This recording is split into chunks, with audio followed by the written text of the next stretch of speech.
Welcome to Zee Telugu news updates చూద్దాం. Phone tapping కి ప్రధాన బాధ్యుడు కేసీఆర్ అన్నారు MLC Jeevan Reddy. Phone tapping లో కేసీఆర్ ఇరుక్కుపోతాడన్నారు. కేంద్ర ప్రభుత్వం ఫోన్ ట్యాపింగ్ పై సీబీఐ విచారణ చేపట్టాలన్నారు.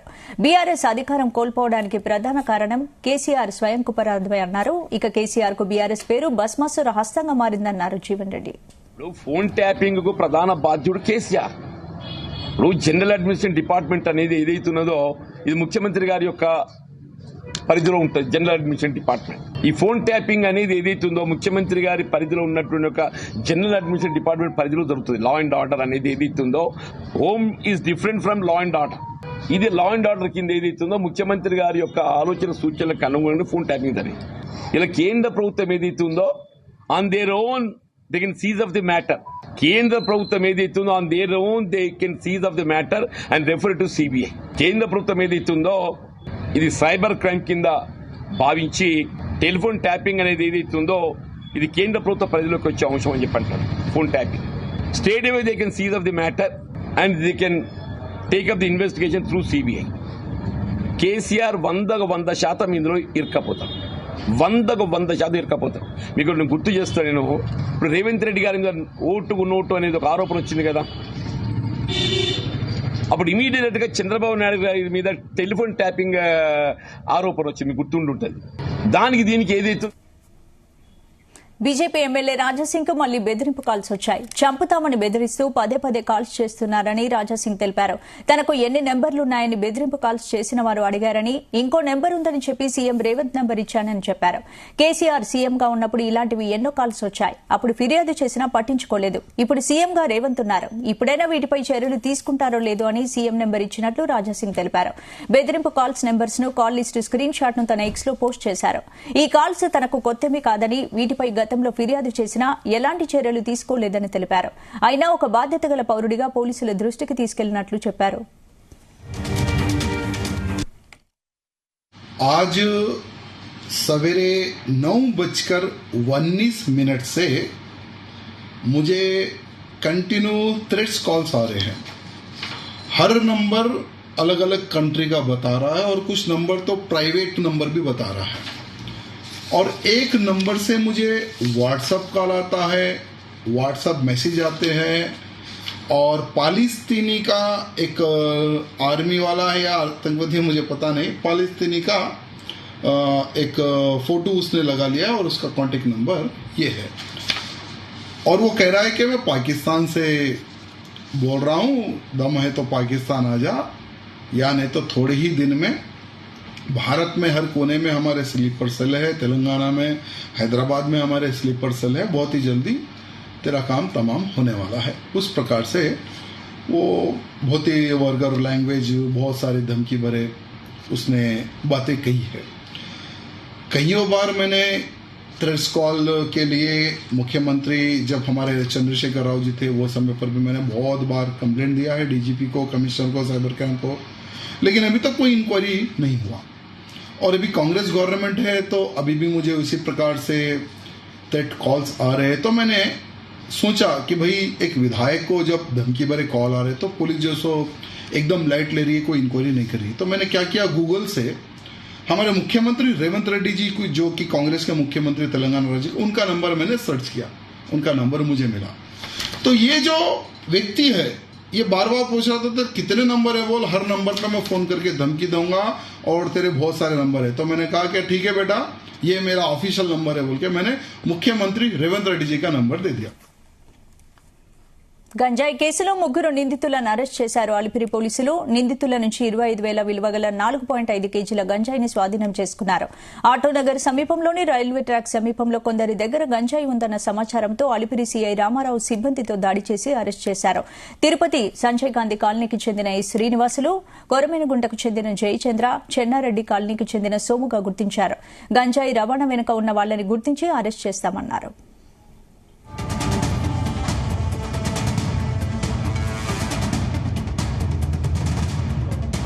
మా ఎస్పీ గారు గంజాయి మీద ప్రత్యేక దృష్టి కూడా సారించారు. సైమల్టేనియస్గా ఇదే ఎన్నికలతో పాటుగా గంజాయి మీద కూడా ప్రత్యేక దృష్టి సారించారు. దాన్ని దృష్టిలో పెట్టుకుని వచ్చినటువంటి సమాచారం మేరకు ఆ రైల్వే ట్రాక్, అంకుర హాస్పిటల్ పక్కన ఉండేటువంటి రైల్వే ట్రాక్ పక్కన ఒక 3 ముద్దాయిలు గంజాయి పెట్టుకుని పొజిషన్లో ఉంటే ఆ ముగ్గురిని అరెస్ట్ చేయడం జరిగింది. దాంట్లో ఒకతను సౌత్పతి శ్రీనివాసరావు, ఇంకొకతను ముత్తా జయచంద్ర, ఇంకొకతను ఇడగొట్టు సోమనాథ్. ఈ ముగ్గురు కూడా తిరుపతి వ్యాప్తులు. ఒక సంజయ్ గాంధీ, ఒకరు సంజయ్ గాంధీ కాలనీ, ఒకరు కొరమేనగుంట, ఇంకొకరు మరి చెన్నారెడ్డి కాలనీ. ఈ ముగ్గురు. అయితే ఈ గంజాయి మనకు వీళ్ళ కన్ఫెషన్ మేరకు గంజాయి మనకు తుని నుంచి వస్తుంది. తుని అంటే అది పశ్చిమ గోదావరి జిల్లా కాదు, I think probably east Godavari district, east Godavari district నుంచి వస్తుంది. సో ఎక్కడి నుంచి అయితే వస్తుందో అతన్ని కూడా మేము పిక్ చేస్తాం, అది చేస్తాం. సో గంజాయి ఎవరికైనా ముందే మీ ప్రజలకు కూడా ప్రత్యేకమైన విజ్ఞప్తి. హైదరాబాద్ లోని దమ్మాయిగూడ మున్సిపల్ కార్యాలయం ముందు ప్రగతి నగర్ కాలనీ వాసులు ధర్నా చేపట్టారు. ప్రగతి నగర్ లోని పార్కు స్థలాన్ని బీఆర్ఎస్ నేతలు కబ్జా చేస్తున్నారని వారు ఆరోపించారు. పార్కులో పిల్లలు ఆడుకుంటున్న సమయంలో భయభ్రాంతులకు గురి చేస్తున్నారని మండిపడ్డారు. కబ్జాదారుల పట్ల చర్యలు తీసుకోవాలని డిమాండ్ చేశారు.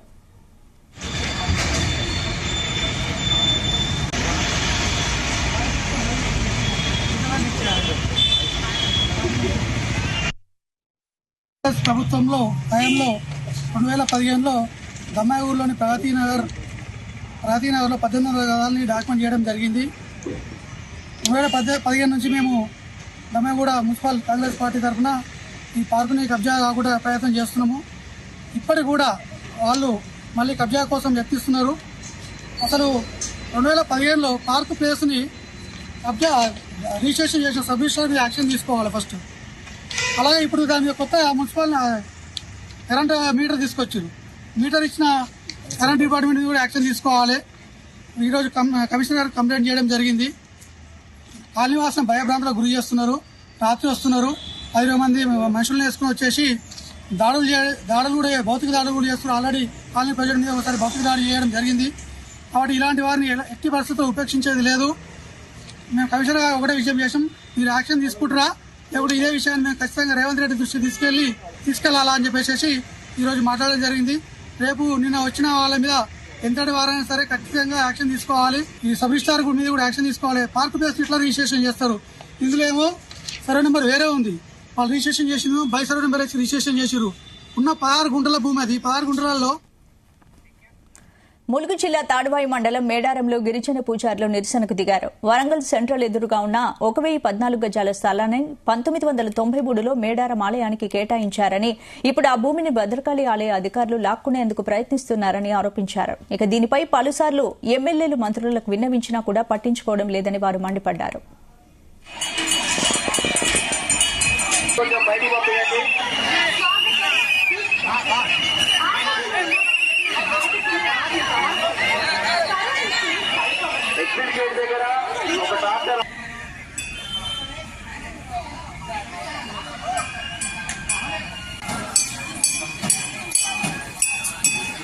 సమ్మక్క సారలమ్మ జాతర మేడారం గద్దెల ప్రాంగణంలో ప్రధాన గేటు ద్వారం ముందు మరి మా సమ్మక్క సారలమ్మ జాతర పూజారుల సంఘం ఆధ్వర్యంలో ఒకరోజు ధర్నాను నిర్వహించడం జరుగుతున్నది. ఈ ధర్నాలో పూనుగొండ గ్రామం నుంచి పడిద్దరాజు వంశానికి చెందినటువంటి పెనక వంశస్థులు, కొండాయి గ్రామం నుంచి మరి దగవట్ల వంశస్థులు, గోవిందరాజులు దేవునికి సంబంధించిన దగవట్ల వంశస్థులు, కన్నపల్లి గ్రామం నుంచి సాలమ్మ దేవతకు సంబంధించిన కాకా వంశస్థులు, మేడారం గ్రామం నుంచి సమ్మక్క దేవతకు సంబంధించినటువంటి సిద్ధబోయిన, కొక్కెర, చందా వంశస్థులము మరి ఈరోజు మా నిరసన కార్యాన్ని ధర్నా రూపంలో నిరసనను తెలియజేస్తున్నాము. 1993వ సంవత్సరంలో అప్పటి మత్స్యశాఖ మంత్రి అయినటువంటి కోరిక జగన్నాయక్ గారు మా పూజార్ల సంఘం అభ్యర్థన మేరకు మరి వరంగల్ జైలు సెంట్రల్ జైలుకి ఎదురుగా మరి మా ఉమ్మడి వరంగల్ జిల్లా పరిధిలో దేవస్థానం హుండీల లెక్కింపు కానీ, పూజారుల అతిథి గృహాలకు కానీ, కార్యాలయాల కోసము మరి 1014 గజాల స్థలాన్ని కేటాయించడం జరిగింది. ఆ స్థలములో మరి నిధుల లేమితో ఉన్నటువంటి మా జాతర మరి కార్యాలయంలో నిర్మించుకోలేకపోయింది. ఈ 2022-23 మధ్యకాలం లోపల అప్పుడున్నటువంటి స్థానిక మినిస్టర్ అయినటువంటి ఎర్రబెల్లి దయాకరావు గారిని సంప్రదించగా మరి ఈ సమ్మక్క సారలమ్మ జాతర మేడారం పరిధిలో ₹1 వాటాధనము, భద్రకాళి దేవస్థానం వారిది ₹1 వాటాధనము, మెట్టుగుట్ట రామలింగేశ్వర స్వామి వారిది మరి ₹1000 వాటాధనము తోటి మరి నంద్యాల జిల్లా కోవెలకుంట్ల మండలం వల్లంపాడు మెయిన్ రోడ్డుపై ఉన్న హోటల్లో చోరీ జరిగింది. హోటల్ తాళాలు పగలగొట్టి లోపలున్న 12 బస్తాల బియ్యం, 3 గ్యాస్ సిలిండర్లు, 5000 నగదు ఎత్తుకెళ్లారు. బాధితుల ఫిర్యాదుతో పోలీసులు కేసు నమోదు చేసుకుని దర్యాప్తు చేస్తున్నారు.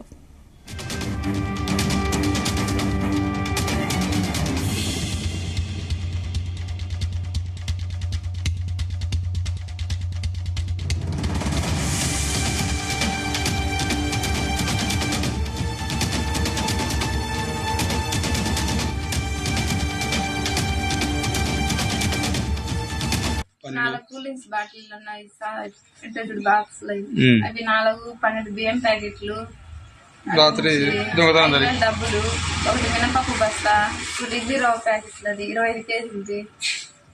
సిలిండర్లు 3 అన్నా. బీడీలు, సిగరెట్లు, ఇంకా కురుకుర్లు అయినా 4 కూలింగ్స్ బాటిల్ ఉన్నాయి ఫిట్టెడ్ బాక్స్ అవి 12 బియ్యం ప్యాకెట్లు, రాత్రి డబ్బులు, 1 మినపప్పు బస్తా, 2 ఇడ్లీ రవ్వ ప్యాకెట్లు, అది 25 కేజీలది. సిలిండర్లు 3 అన్నా. బీడీలు, సిగరెట్లు. నంద్యాలలో స్ట్రాంగ్ రూమ్లను రిటర్నింగ్ అధికారి శ్రీనివాసులు, జిల్లా ఎస్పీ రఘువీర్ రెడ్డి పరిశీలించారు. పార్లమెంటుకు ఎన్నికలకు సంబంధించి 6 నియోజకవర్గాలకు స్ట్రాంగ్ రూమ్లు ఏర్పాటు చేశారు. 12 స్ట్రాంగ్ రూమ్లు, 12 కౌంటింగ్ హాల్స్ ఏర్పాటు చేసినట్లు అధికారులు వెల్లడించారు. అసెంబ్లీకి 74 టేబుల్స్, పార్లమెంటుకు 75 టేబుల్స్ ఏర్పాటు చేశామన్నారు. అసెంబ్లీకి సంబంధించిన పోస్టల్ బ్యాలెట్ కి 21 టేబుల్స్, పార్లమెంటుకు సంబంధించిన పోస్టల్ బ్యాలెట్ కి 12 టేబుల్స్ ఏర్పాటు చేశామన్నారు. ఇక కంట్రోల్ రూమ్లో ఈవీఎంలను చేర్చినప్పటి నుంచి అధికారులు 24 గంటలు పరిశీలిస్తున్నామన్నారు. కౌంటింగ్ హాల్ దగ్గరికి ఎవరూ రావద్దని, ఇళ్ల దగ్గరే ఉండి కౌంటింగ్ ప్రక్రియను వీక్షించాలన్నారు.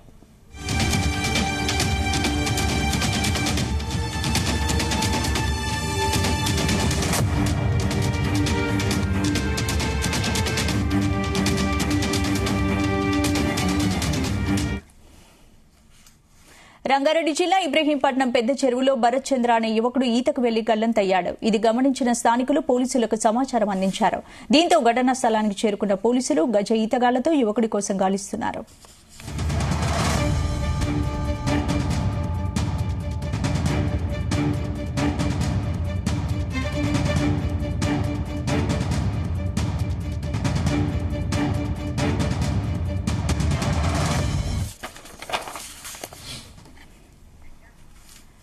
ఖమ్మం జిల్లా పెద్ద ఆసుపత్రి వద్ద ఉద్రిక్తత చోటు చేసుకుంది. రోడ్డు ప్రమాదంలో తల్లి కూతురు మృతి చెందారు. వీళ్ల మృతికి భర్తే కుట్ర చేశారని భార్య కుటుంబ సభ్యులు ఆరోపిస్తున్నారు. భర్త ప్రవీణ్ తల్లి ఆసుపత్రి వద్దకు రాగానే ఆమెపై మృతురాలి బంధువులు దాడి చేశారు. విషయం తెలుసుకున్న పోలీసులు ఘటనా స్థలానికి చేరుకుని ఆమెను అక్కడి నుంచి పంపించేశారు.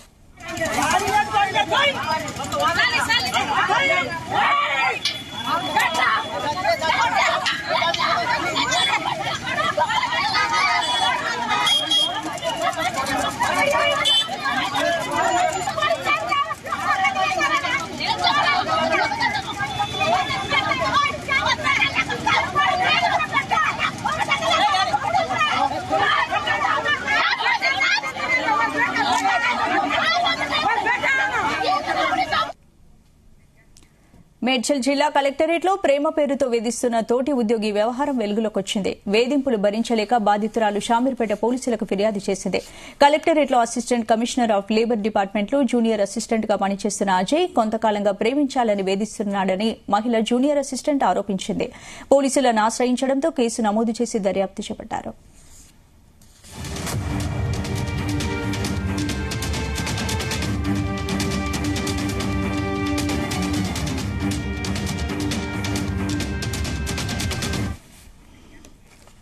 ప్రజలపై భారం పడకుండా భూముల రిజిస్ట్రేషన్ ఛార్జీలు ఉండేలా చూస్తామన్నారు సీఎం. ప్రధాన సలహాదారు వేం నరేందర్ రెడ్డి జూబ్లీహిల్స్ క్లబ్లో సైబరాబాద్ బిల్డర్స్ అసోసియేషన్ ఆవిర్భావ వేడుకలు నిర్వహించారు. రీజనల్ రింగ్ రోడ్డును జాతీయ రహదారిగా గుర్తించేలా కేంద్ర ప్రభుత్వంపై ఒత్తిడి తేవడంతో పాటు మూసీ సుందరీకరణ ప్రారంభిస్తామన్నారు. సీఎం రేవంత్ రెడ్డి నాయకత్వంలో నిర్మాణ రంగానికి పూర్తి సహకారం అందిస్తామని చెప్పారు. సైబరాబాద్ బిల్డర్స్ అసోసియేషన్ అధ్యక్షుడిగా ఉదయ్ శేఖర్, ప్రధాన కార్యదర్శిగా అరవింద ఘోష్ నియమితులయ్యారు. మీరు కొత్తగా సైబరాబాద్ బిల్డర్స్ అసోసియేషన్ అని ఏర్పాటు చేసుకుని ఇవాళ ఏదైతే ఇనాగ్రేషన్ కార్యక్రమాన్ని మీరు పెట్టుకుని సైబరాబాద్ ఏ విధంగా ఉంటుంది, ఇప్పుడున్న హైదరాబాద్ సైబరాబాద్ ఏ విధంగా ఉంది, ఫ్యూచర్ సైబరాబాద్ ఏ విధంగా ఉంటుంది అనే ఒక విజన్ తోటి మీకు ముందుకు పోవాలనే ఒక కార్యక్రమాన్ని తీసుకుంటే, అంటే మీ కాన్సెప్ట్ లో నేను చూసినప్పుడు నాకు అనిపించింది ఏంటంటే వ్యాపారము బిల్డర్స్ ఇదే కాకుండా ఫ్యూచర్ సైబరాబాద్ ఈ దేశంలోనే ఒక పేరునికగనున్న పట్టణంగా ఏ విధంగా ఉండాలనే ఒక విజన్ మీలో స్పష్టంగా అవపడేది. చాలా సంతోషం. మీరు కొత్తగా ఏర్పాటు చేసుకున్న ఈ సైబరాబాద్ బిల్డర్స్ అసోసియేషన్ రాష్ట్రంలోనే ముఖ్యులంతా ఇక్కడనే ఉంటారు. ఎందుకంటే మెదక్ జిల్లా తూప్రాన్లో జీలుగు విత్తనాల కోసం రైతులు ఆందోళన చేపట్టారు. ఫర్టిలైజర్ షాపుల దగ్గర జీలుగు విత్తనాల కోసం గంటల తరబడి చెప్పులు క్యూ లైన్లో పెట్టి నిలబడుతున్నారు. జీలుగు విత్తనాల కోసం ఫర్టిలైజర్ షాప్స్ చుట్టూ తిరుగుతున్నా స్టాక్ లేదంటూ అధికారులు సమాధానం చెబుతున్నారని అన్నదాతలు ఆగ్రహం వ్యక్తం చేస్తున్నారు. వెంటనే వ్యవసాయ అధికారులు స్టాక్ వచ్చేలా చర్యలు తీసుకోవాలని కోరుతున్నారు.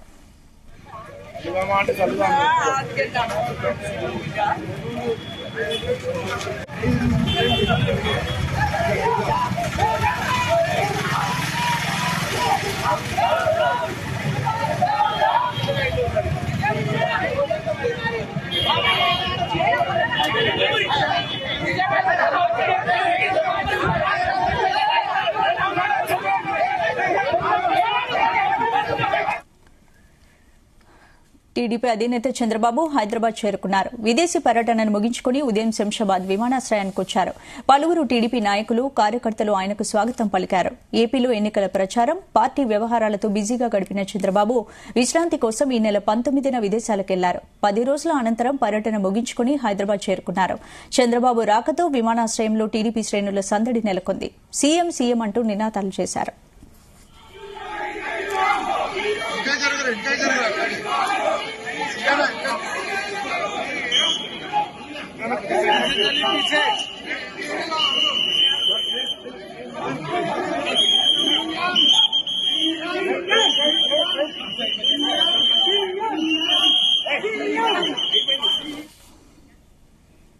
మందుబాబులకు ఏపీ ప్రభుత్వం షాక్ ఇచ్చింది. 3 రోజుల పాటు వైన్ షాపులు బంద్ కానున్నాయి. సార్వత్రిక ఎన్నికల కౌంటింగ్ సందర్భంగా ఆంధ్రప్రదేశ్ రాష్ట్రంలో జూన్ 3 నుంచి జూన్ 5 వరకు అంటే 3 రోజుల పాటు అన్ని జిల్లాలో మద్యం అమ్మకాలను నిలిపివేస్తున్నట్లు రాష్ట డీజీపీ హరీష్ కుమార్ గుప్తా వెల్లడించారు.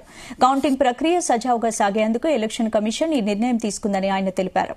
అదేవిధంగా కౌంటింగ్ కేంద్రాల వద్ద ఎలాంటి అవాంఛనీయ ఘటనలు జరగకుండా కట్టుదిట్టమైన భద్రతా ఏర్పాట్లు చేస్తున్నామని పేర్కొన్నారు. ఈ మేరకు అన్ని హోటల్స్, లాడ్జీల్లో తనిఖీలు చేసి అనుమానితులను అదుపులోకి తీసుకోవాలని ఆయా జిల్లాల సిబ్బందికి సూచించారు. సోషల్ మీడియాలో వచ్చే వార్తలను ఎప్పటికప్పుడు పరిశీలిస్తూ అప్రమత్తంగా ఉండాలని సూచించారు.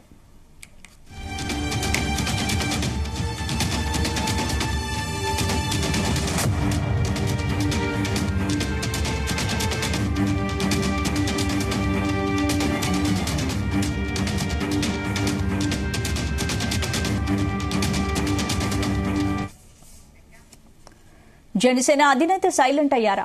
ఎన్నికల తర్వాత వ్యూహాత్మక మౌనం పాటిస్తున్నారా? ఎన్నికలు ముగిసినప్పటి నుంచి ఆయన వాయిస్ ఎందుకు వినిపించడం లేదు? ఎన్నికల రోజు, ఆ తర్వాత రాష్ట్రంలో జరుగుతున్న పరిణామాలపై ఇప్పటి వరకు పవన్ కళ్యాణ్ స్పందించకపోవడానికి కారణాలేంటి? ఇప్పుడు ఇవే ప్రశ్నలు తెలుగు రాష్ట్రాలు వ్యక్తమవుతున్నాయి. ఇంతకు జనసేనాని మౌనానికి కారణాలేంటి?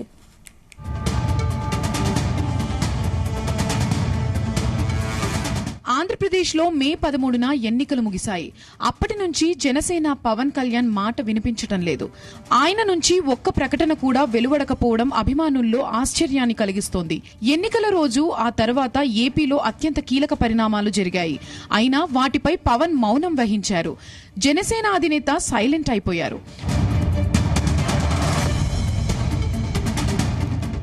ముఖ్యంగా మాచర్ల ఘటన తెలుగు రాష్ట్రాలను కుదిపేసింది. పిన్నెల్లి ఎన్నికల బూత్లోకి వెళ్లి ఈవీఎంను ధ్వంసం చేసిన ఘటనపై తీవ్ర దుమారం చెలరేగింది. ఈ నేపథ్యంలోనే ఇటు ఈసీ ఈ ఘటనపై తీవ్రంగా స్పందించింది. పిన్నెల్లి కోసం పోలీసులు వేటను ప్రారంభించారు. పిన్నెల్లి తన తరపు లాయర్ల ద్వారా కోర్టుకు వెళ్లి మధ్యంతర బెయిల్ను తెచ్చుకున్నాడు. దీనిపై ఇటు రాజకీయాల్లో తీవ్ర వివాదాస్పదంగా మారింది. టీడీపీ దీనిపై తీవ్రంగా పరిగణించింది. జనసేనకు మిత్రపక్షమైన టీడీపీ నేతలపైన దాడులు జరిగినట్లు ఆరోపణలు వచ్చాయి. ఇంత జరుగుతున్నా పవన్ స్పందించకపోవడం ఉత్కంఠభరితంగా మారింది.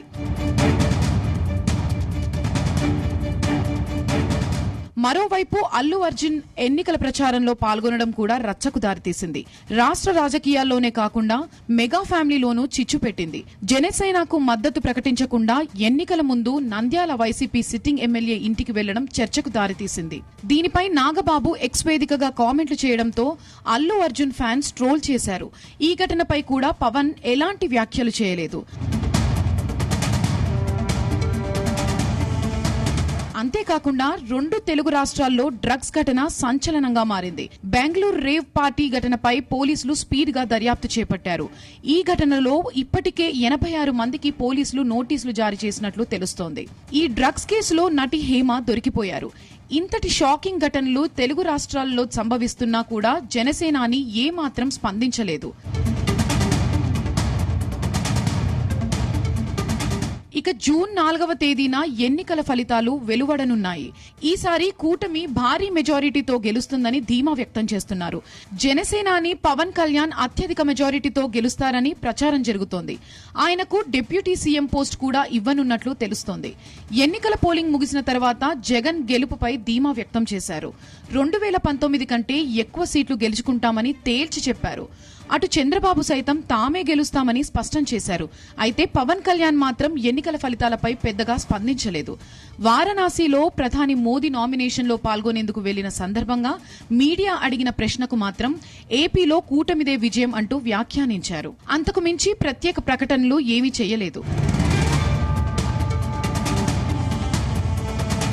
అయితే పవన్ కళ్యాణ్ ఎన్నికల తర్వాత నుంచి ఒక ప్రత్యేకమైన స్ట్రాటజీని ఫాలో అవుతున్నారని పలువురు అభిప్రాయపడుతున్నారు. ఒకప్పటిలాగా ప్రతిదానికి దుందుడుకుగా వ్యవహరించకుండా వేటికైతే రెస్పాండ్ అవ్వాలో వాటికి రెస్పాండ్ అవుతున్నారని కొందరు అంటున్నారు. మొత్తానికి పవన్ వ్యూహాత్మక మౌనం పాటిస్తున్నారన్నది అర్థమవుతోంది. ఇదిలా ఉంటే ఏపీ రాజకీయాలు కీలకంగా మారిపోయాయి. అన్ని పార్టీలు తామే గెలుస్తామంటూ ధీమా వ్యక్తం చేస్తున్నాయి. జూన్ 4న తామే అధికారంలోకి వస్తామంటూ వైఎస్ఆర్సీపీ అంటుండగా కూటమి గెలుస్తుందని కూడా టీడీపీ చెబుతోంది. ఈ నేపథ్యంలో ఏపీలో ప్రజలు ఎవరికి ఓటు వేశారో తెలియడానికి మాత్రం మరికొన్ని రోజులు వేచి చూడాల్సిందే.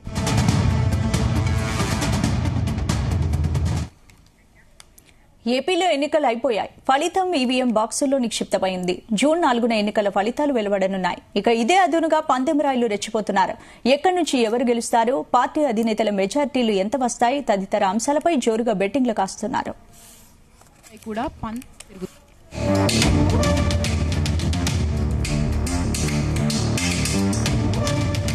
ఏపీ ఎన్నికల ఫలితాలపై బెట్టింగ్లు ఆసక్తికరంగా సాగుతున్నాయి. పార్టీల అధినేతలు సాధించబోయే మెజారిటీలపై కూడా పందాలు జరుగుతున్నాయి. ఈ క్రమంలో పులివెందుల నుంచి పోటీ చేస్తున్న సీఎం జగన్ కు ఎక్కువ మెజారిటీ వస్తుందా, లేక పిఠాపురం నుంచి పోటీ చేస్తున్న జనసేన అధినేత పవన్ కళ్యాణ్ ఎక్కువ లీడ్ సాధిస్తారా అంటూ పందాలు వేస్తున్నారు.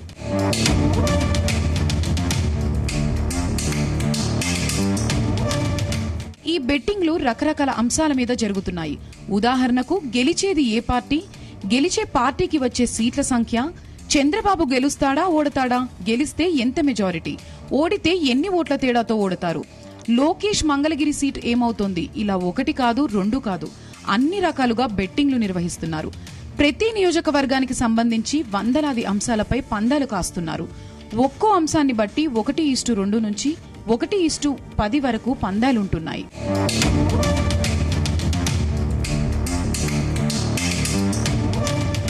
నిజానికి ఎన్నికల నోటిఫికేషన్ వచ్చినప్పుడే ఎన్నికల బెట్టింగ్స్ మొదలైపోయాయి. అప్పుడు రూపాయి పద్ధతిలో మొదలైన పందాలు ఇప్పుడు రూపాయికి 2 రూపాయల నుంచి రూపాయికి 10 రూపాయల వరకు అనే స్థాయికి చేరుకున్నాయని చెబుతున్నారు. అంటే ఎవరైనా ఒక పార్టీ గెలుస్తుంది అని 1000 రూపాయలు పందెం కాస్తే అవతలి వారు ఒకవేళ ఆ పార్టీ గెలిస్తే 10,000 రూపాయలు ఇస్తామనేదే పందెం. అంటే ఒక పార్టీ మీద రూపాయి పందెం కాస్తే ఆ పార్టీ గెలిస్తే 10 రూపాయలు వస్తాయన్నమాట.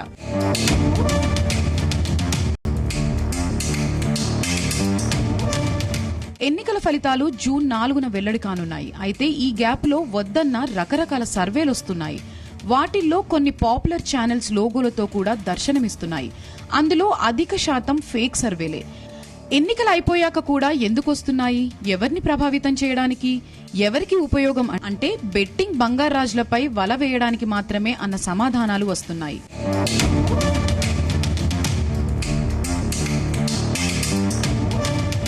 బెట్టింగ్ నిర్వాహకులు వాళ్లకు అనువైన సర్వేలతో ఊదరగొడుతూ బెట్టింగ్లు కాయిస్తున్నారు.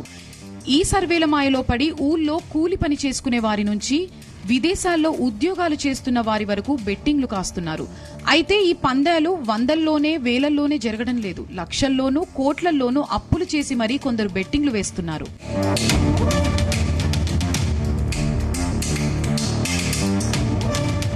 కోడి పందాలు, క్రికెట్ బెట్టింగ్లు నిర్వహించే వారంతా ఎన్నికల బెట్టింగ్స్ దందా షురూ చేశారని చెప్తున్నారు. చిన్న చిన్న వ్యాపారాలు చేసుకునేవారు, రాజకీయాల్లో తిరిగే చిన్న నాయకులు మధ్యవర్తులుగా సిద్ధమైపోయారని అంటున్నారు. వీరు చేసే పని పందెం వేసుకునే ఇద్దరి మధ్య నిలవడం. పందెం డబ్బు ఇద్దరి దగ్గర నుంచి తీసుకుని వారి దగ్గర ఉంచుతారు. రిజల్ట్ వచ్చిన తర్వాత గెలిచిన వారికి ఈ డబ్బు అందించేస్తారు. ఇలా మధ్యవర్తులుగా వ్యవహరించడానికి పందెం మొత్తంలో 1 నుంచి 5% కమిషన్ వసూలు చేస్తారు.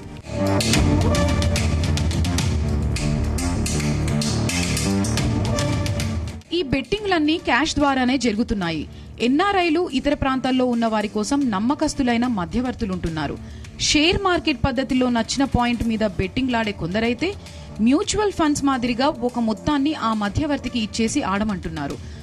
అతను రకరకాల ప్రశ్నల మీద ఆ మొత్తాన్ని డివైడ్ చేసి ఆడతాడు. వచ్చిన లాభంలో అతనికి కమిషన్ ఉంటుంది, పోతే మొత్తం పోతుంది.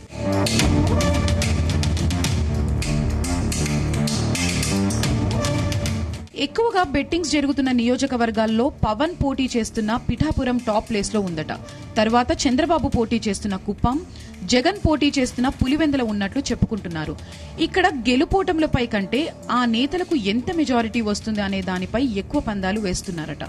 అలాగే నెల్లూరు రూరల్, చీరాల, దర్శి, గుంటూరు పశ్చిమం, విజయవాడ సెంట్రల్, రాజమహేంద్రవరం, విశాఖపట్నం తూర్పు, అవనిగడ్డ, మచిలీపట్నం, సత్తెనపల్లి, గురజాల, ఆళ్లగడ్డ, నందిగామ, మైలవరం నియోజకవర్గాల్లో ఏ నేతలు గెలుస్తారు అనే పందాలు గట్టిగా నడుస్తున్నాయని సమాచారం.